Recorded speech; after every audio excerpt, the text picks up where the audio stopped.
A healthy culture at work is vital for success. I had employees in the past that were miserable at work. I would sit down and tell them, like, look, you spend about 3 times as much time at work than you do with your family. Life is too short to sit in the job you're miserable at. So look for an organization that has a culture that's going to align with your values and look at making the change. Welcome to the Tango Tango podcast. Real, raw, and unfiltered conversations with veterans and those who support them. Tune in, be inspired, and walk away stronger. Hey there. Welcome to the Tango Tango podcast. I'm your host, retired First Sergeant, Lloyd Knight, and joining me is my favorite CEO in the entire world. How you doing, Scott? I'm great, Lloyd. I'm the non-retired Air Force data analyst that's very jealous of the retired first shirt right here, Lloyd. Great to be back with you. We got a great topic today. You want to cue up the topic there, Scott? Absolutely. I'm good at queuing things up, I hope. We're talking a really important topic today, workplace culture. Hey, what is it? What we're talking about when we say workplace culture, why it's important, what impacts it, and what are some elements of really a strong, good, positive workplace culture? All that and a whole bunch more. Lloyd, should be a great conversation, huh? Absolutely. I've been teaching workplace culture for about 14 years now. I developed different versions of this training and different things. Lots of my volunteer work, do a little bit of it in my paid employer, UPS, do it for Leadership Foresight, where I'm a former board member, and then do it for my side business as well, just because it's so important. Most people don't really consider workplace culture when they're looking to transition from the military into the civilian world, or if they're looking to do a job change, they focus on a lot of other things. That's right. Job title, pay, benefits, location, who they know, and don't think about culture, which is kind of insane because culture is real important. We're going to go through some of the numbers that showcase how important it is. Lloyd, excellent way to tee things up. And folks, I want to call something out he just shared. Whether you're a veteran and you're getting ready for a transition, or you're in transition, or you're already interviewing or whatever, make sure workplace culture is not in your blind spot, because it impacts everything you do there as an employee. And if you're not a veteran out there and you're looking at new companies, new opportunities, hey, there's plenty here for you. And we're going to dive in, Lloyd. And let's start with this. Let's start with the basics. Let's define, so everybody's with us, what are we talking about when we say workplace culture? So really, let's take a look at a formal definition, because this formal definition is important. Workplace culture refers to the beliefs and the behaviors that determine how companies, employees, and management interact and handle. It says outside business transactions, but it's how they handle themselves internally as well. And just think about that. The beliefs and the behaviors, because you can certainly have some beliefs, but if you don't execute those beliefs, your behaviors are going to be very different. Oftentimes workplace culture is implied, not expressly defined. I work for UPS in my full-time gig. We've been around since 1907. For most of our history, our workplace culture was expressly defined. And now it's less so. Our culture's changed more in the last 5 to 7 years than I would say probably the 100 years prior to that, Scott. Constructive dissatisfaction. Wasn't that a big part of the culture there at UPS? Yeah, that was huge. And that one threw me for a loop. I was having a lot of success. I got promoted 3 times in my first 5 years, rapidly grew our government revenue. And I remember one of the first projects that I did, it was well executed, on time, made a lot of money. We had a debrief, and I got kind of tore up in the debrief. And I didn't know the culture. The culture was like, hey, we're going to be kind of dissatisfied in everything we do, but constructively dissatisfied. Man. And but that culture is really changed as well. We don't really hear those terms as much as we used to. That's interesting. Lloyd, we're going to have to sit down and talk about that. This is news to me, but I appreciate you sharing that. The anecdotes really make it for me. And I love how you bake those into all of your training and your sessions and your keynotes. I think we're moving next to some factoids and some data that might surprise some folks. I'm going to pull this up here. Yeah, let's take a look at the data. This first one's my attention stab. Nearly 33% of employees in the US are considering quitting their jobs. About 25% have resigned over the past 6 months, citing toxic company culture as their number one reason for leaving. My full blown course has a bunch of examples of this. One of my favorite examples is Ellen DeGeneres, Okay. the show that she used to have. She had this outwardly, hey, I'm amazing, I'm funny, I'm warm, and it was nothing like that. She had the toxic of all toxic workplace cultures. Her employees couldn't look her in the eye. Even some guests couldn't look her in the eye, and it eventually all blew up. Great employees were leaving, and as they were leaving, they were kind of speaking out on some of the things that were going around on the sets. Well, two quick thoughts. Number one, it's sad when I see statistics like this about folks that are just absolutely miserable in what makes their living and where they spend. Let's face it, a big chunk of your time, even if you're just working, not just, but no overtime, so to speak, 40 hours a week. That's a ton of time. And for you to be in a place that is really, making you unhappy, that's heartbreaking to me. But secondly, Lloyd, that brings more importance why we want to really stress the folks out there, especially folks that may be new to job seeking. Do your homework. Look for some of these tips that Lloyd is going to be sharing about what really points to the type of workplace culture that the organizations you're interviewing have. So that's just a tip of the iceberg with all the data, Lloyd. I got to bring this up here. Tell us more. Yeah, let's take a look at this. So company culture is an important factor for just 46% of the job seekers. So that is crazy that only 46% are looking at it.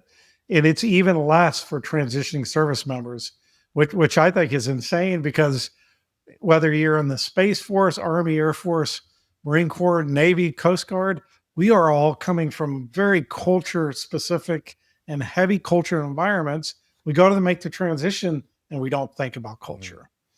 88% of job seekers say that a healthy culture at the work is vital for success. And let me challenge you. And when I had employees in the past that were miserable at work, I would sit down and tell them, like, look, you spend about 3 times as much time at work than you do with your family. So if you're miserable, you got to make a change. I know it's not always practicable. Life is too short to sit in the job you're miserable at. So look for an organization that has a culture that's going to align with your values and look at making the change. Millennials sort of prioritize people and culture fit above everything else. I think you're just probably more vocal about it than everybody else, because whether you're 18 or 80 in the workforce, I think a culture matters. Having highly engaged employees can lead to get this, Scott, a 202% increase in performance. Wow. That's why so many organizations, especially the Fortune 500 companies, focus on culture and try to get culture right. 69%, a whopping 69% of employees said they would work harder if they received more recognition. And I can tell you that was one of the biggest challenges for me when I came from the United States Air Force, where I was a manager, I was a first sergeant. The Air Force does a great job with the recognition, and coming into a Fortune 40 company where recognition at the time wasn't really a strong part of our culture. It was hard for me to figure out, how that recognition piece worked. And then around 63% of companies find it harder to retain than hire workers, which is, you want to be able to retain your workers. That's right. Because it's expensive to acquire workers. I can tell you, Scott knows my good news. I'm a presidential fellow in the Bush Institute and their veteran leadership program this year. And my veteran leadership project is on veteran retention in corporate America, Love it. because retention is so important. I honestly think retention and recruiting go hand in hand. I would tend to agree with you, Lloyd, and I can't wait to hear about all of your experiences in Dallas coming up as part of that program. A good friend of mine joined us on a show on supply chain now not too long ago, and we were kind of talking culture. We're talking health and safety and welfare of employees. And he was advising, mentoring folks maybe, or this is the way he shared, Lloyd. He said, your manager that you have in life at your current job is going to have a bigger impact on your health than your doctor. And I started to think about that. And as weird as it sounds, it's probably true. Management, of course, is a big part that can impact culture, right? Would you tend to agree with that statement, Lloyd? It certainly could be. I think back, I'm pretty lucky. I haven't had any toxic managers in 20 years in the Air Force, and then 18 and a half years at UPS. I certainly didn't always agree with them. I certainly wouldn't always lead like they did, but I didn't have anybody that was so toxic that it impacted my health. And that I was stressed out at times, but I was Sure. able to handle it. Hey, I knew a civilian when I was in the Air Force. He was stationed at U.S. Transportation Command. One of the nicest guys I had ever met. Actually served as a clown, in his spare time to entertain, Really? the sick kids.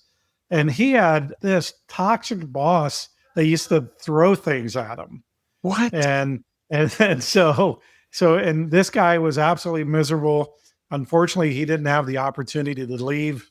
He was within 12 months of retiring. So if you have that toxic boss, if the culture is wrong in your work section, it can make you sick. I've seen it.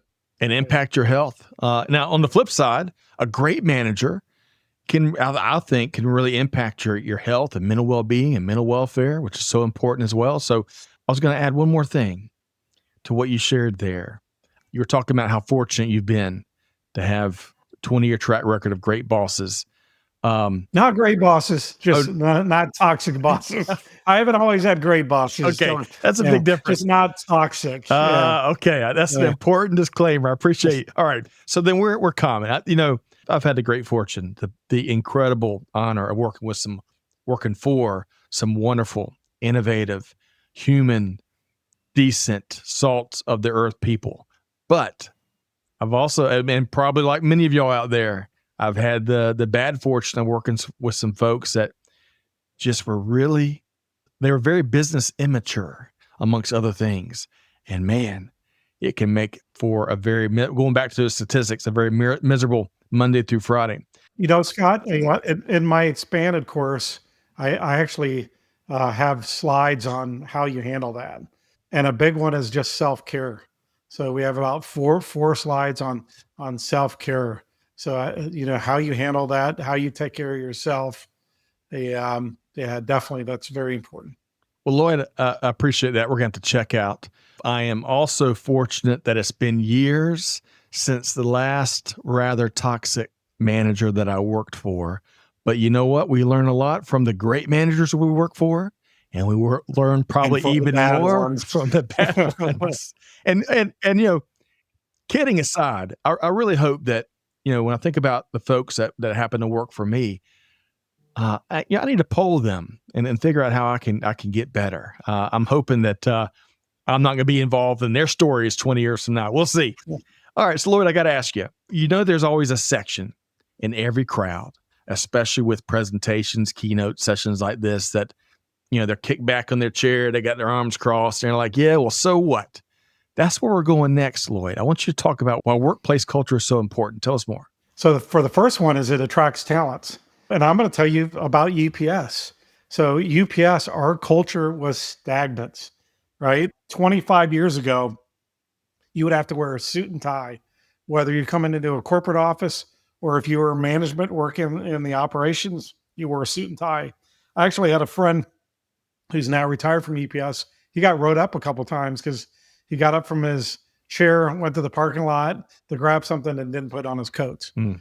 So our building is a big building. It sits about 1,600 people. Up until about 4 years ago, you could not eat or drink at your desk. Really? If you wanted to get something other than water, you had to go down in the cafeteria. And if you bought something from cafeteria, it had to go on a tray. You couldn't just carry it out. Our hair standards were just like the Air Force, right? We could have a very conservative mustache, but no other facial hair. You were limited on piercings, and you could not have visible tattoos. Wow. So a lot of that changed shortly before COVID and over the last couple of years.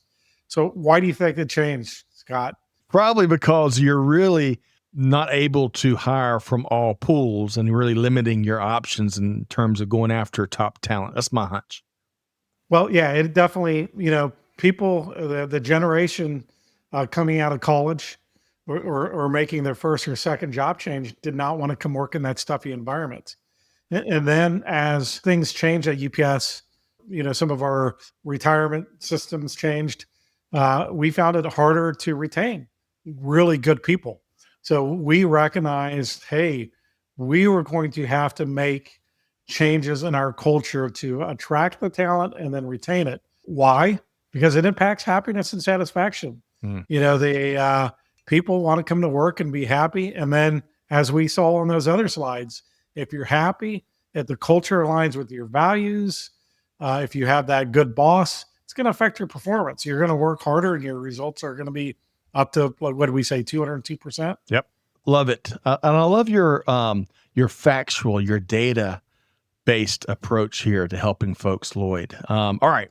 So now in this next chapter, we're going to talk about some of the things that could impact workplace culture. And I think this is where we start to kind of build a laundry list of things that folks interviewing out there can be looking for, I think. But Lloyd, tell us more here. Yeah, absolutely. And again, on my expanded course, one of the things we talk about is things to look for. If you're going to apply for a job and they're interviewing you offsite and they are never bringing you on site, be wary because they're probably hiding one of these things they don't want you to see. So there are a bunch of things that impact workplace culture. The first one is leadership. The way your leaders communicate and interact with the employees, what they emphasize, the vision, the mission for the future. Do they celebrate victories? Are they trusted? The couple, bad bosses I had, it was integrity issues. They weren't toxic, but I didn't trust them. Mm. And so that definitely impacted workplace culture. It impacted my happiness. I don't think it impacted my performance, but it could have. Yep. Management. So we all know management and leadership is very different. Manage is how your organization is managed. It's systems, it's procedures, it's structure, it's hierarchy, controls, goals, empower employees to make decisions and support. I have a good friend of mine who was also in the Air Force. He went right into Intel. And he had a hard time with the culture because it was so much more relaxed. The management style, he didn't even have a place to go. He would come in and find his own seats. And then their hierarchy was very different. So his first day, he showed up at 7:45 in the morning and nobody else showed up until about 8:45. Wow. And it was the way it was managed. Not right, not wrong, just different. Yeah. So it really impacted, his job satisfaction until he was able to adjust. Workplace practices, onboarding is a big one. I came from the U.S. Air Force where we had big time onboarding. We had sponsors. And when I made that transition, I was shocked about how little onboarding was. Benefits, rewards, recognition, training. In corporate America, if you have a technical job, there's going to be training, but a lot of time is like figuring it out as you go. Advancement and promotion, that is a huge one. Wellness, work-life balance that we hear all the time, and workplace traditions. Yeah. I remember when UPS for 115 years, all our employees got a turkey every Christmas season. And during the downturn of the global economy, the turkey went away. And wow, that losing that workplace tradition, it impacted morale. And there's still people that are better today that we no longer get the turkey Mm. because it was around. It was such a big tradition. Mm. Policies and philosophies, they could talk about dress code. So UPS, we allow blue jeans now. We allow polo shirts. We just made a change where you can wear sneakers to work. This is hugely different. I know workplaces that will allow you to wear pajamas, so and then I know other ones. I have a great veteran nonprofit that is headquartered in New York City. They're old school. They're coming in the office 5 days a week, wearing that suit and jacket. Yep. And so it's definitely that. People, wow, you can have the greatest culture in the world, but if you hire bad people, right, it's going to impact that workplace culture. Yep. I was a victim of that as a leader early in my career. I had this amazing team. I was getting great employee engagement scores, and I ended up getting hoodwinked by HR to take an employee that was getting laid off that just killed the culture. She was just a miserable person, and it killed the culture of that work group. And it took us a long time to kind of get over that and fix it. So people is important. Mission, vision, and values. The clarity of the mission. A lot of organizations, if you go around and you ask their employees what the mission is, they don't know. So if you don't know your organization's mission, wow, it's how do you fit into that mission? Values is a big one. You've heard me say it a couple times. If your values don't align with the organization's culture or the organization's values, you're going to be miserable regardless of how much money they pay you. Yeah. And then the work environment, the work environment is huge.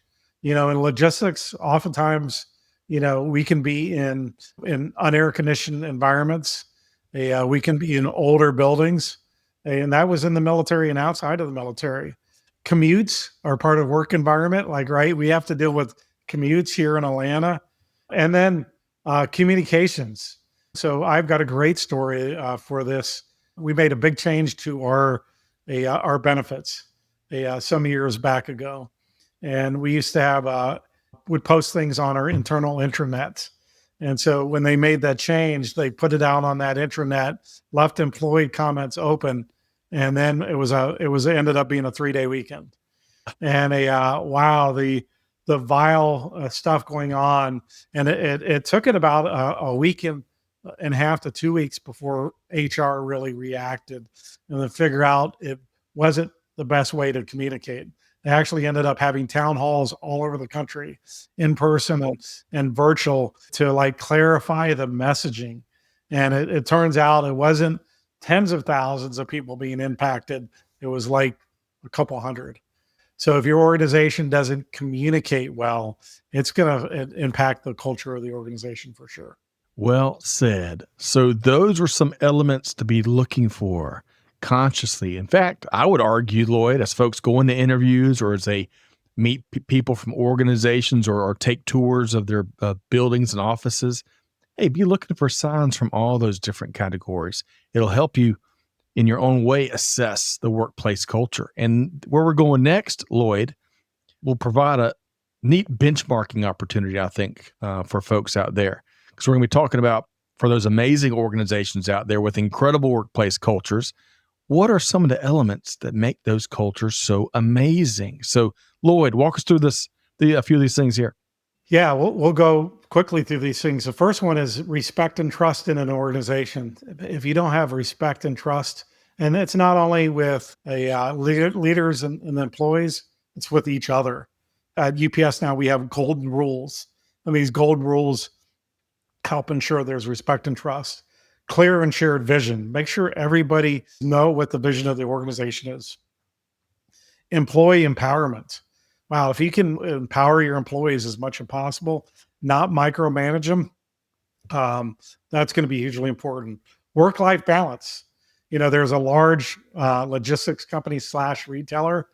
Their old CEO used to have the saying, he wishes there was 25 hours in a day so he could work his people an hour longer. So you want to ensure work-life balance, recognition and appreciation. Everybody wants those two things. So it's good to be appreciated. Opportunities for growth. It's a big one for veterans transitioning. They come into these organizations that oftentimes are stagnant. It could either be the location, it could be the culture, it could be their skills. Most people don't want to hang out in the same role for the next 20 years. Teamwork and collaboration is so important. Transparency is huge. We know that there's organizations, especially these big Fortune 500 companies, are going to have to make tough decisions. So just be transparent with those tough decisions. That's going to be really positively impact your culture versus if you're hiding things. Inclusivity and diversity, those aren't all bad words like you hear today. Inclusivity and diversity, when handled right, bring a lot of value to the organization and bring a lot of value to culture. Low conflict and high feedback. Wow, when you have an organization that sees feedback as a gift, that's a great thing versus feedback as just a corrective tool. Positive leadership. We talked about having those negative, toxic leaders. Wow, when you have some positive leadership, it just impacts so much. And then social connection. Honestly, that was a hard thing coming from the Air Force for me. I was a first sergeant in the Air Force, very social at the end of my career. Came into UPS where people were working very hard. Our culture at the time, especially the building I was in, it wasn't very social. I used to say we're social responsible, but we're not social. However, that culture has changed at UPS. We have these wonderful business resource groups or communities. I got the opportunity to start the first Veterans Business Resource Group 13 years ago, and that really helped with connecting. And connecting is so important, especially to culture. Well said. And folks, this is just the tip of the iceberg. If you're interested in learning a whole bunch more and even diving into some of the great trainings that Lloyd offers through night work, we're going to make sure you know how to connect with Lloyd in just a second. But before we get there, we're going to have a fast and furious finish, folks. So Lloyd, you have been on a roll. I've been trying to play catch up with all these great episodes you've been cranking out at Tango Tango. And really quick, Lloyd, explain the name. We might have some folks that are slow like me. Explain the name really quick. Yeah, Tango Tango is stands for Top Talks. It's the phonetic for Top Talks. Top is a slang term for first sergeants. So Top Talks was already kind of in use by a couple of people. So we went with Tango Tango. And really it's Tango Tango is just honest and open discussions. We tell stories. Nothing that I do is we don't script out anything. Love it. Zero for the conversations that we have with veterans. I don't even give them like an overview. I'm like, we're going to jump on and we're just going to see where the conversation takes us. It could be 30 minutes. It could be 2 hours, but we're going to take the conversation as it takes us. And it's a lot of fun. And again, first sergeants are usually very direct. And so I love that you gave me the freedom to come on and do this. Well, I feel like Iceman in Top Gun. Lloyd, you're dangerous. You're dangerous, Maverick. You're dangerous with that unscripted approach, but it works so well. Tuning in some of these episodes, I love it. I really love the freedom and how it can really liberate the conversations and see where they go. So, and by the way, our team over at Supply Chain Now is tickled pink and really honored to support and sponsor Tango Tango. So folks, the best is yet to come. But I want you to tell us, Lloyd, about the most recent edition of Tango Tango, which I believe featured Steve Prince. Is that right?